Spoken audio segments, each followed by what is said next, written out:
నువ్వెందుకు భయపడుతున్నావు?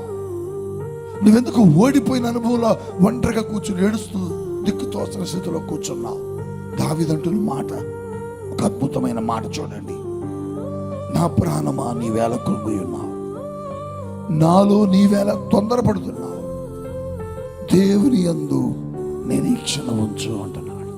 దావీదు నిరీక్షణ కలిగి జీవిస్తున్నాడట తన పరిస్థితులను చూస్తూ. దేవుడు ఏదైనా చేస్తాడు అని కనుక నీకు చెప్పినప్పుడు ఆ మాట ప్రకారం నువ్వు నిరీక్షణ కలిగి ఉంటే నీ జీవితంలో కూడా దేవుడు చేస్తాడు. దేవుడు చెప్పిన మాట ప్రకారం నువ్వు నిరీక్షించాలి.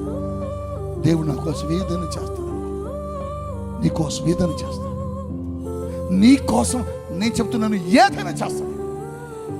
ఏది చేయడానికి వెనకాడు, నీ కోసం ఎక్కడికైనా వస్తాడు. నీ కోసం ఎంత దీనస్థితికైనా వెళ్తాడు ఆయన. నిన్ను రక్షించడానికి సిలువెక్కినోడు నీ అవసరత తీర్చడానికి రాడా? వస్తాడు. అగ్నిగుండములో కాలిపోతామేమని గజ గజ గజ వణుకుతుంటే అగ్నిగుండములకు వాళ్ళ కోసం వచ్చాడు. సింహాల బోన్లో వేస్తే సింహాల బోన్లో వాళ్ళు వణికిపోతుంటే సింహాల దగ్గరకు వచ్చి నోరు మూసాడు. సింహాల బోన్లకు తను రక్షించడానికి వచ్చాడు. ఈరోజు నీ కోసం కూడా ఎదురు చేస్తాడు. నువ్వు నమ్ము, నిరీక్షించు.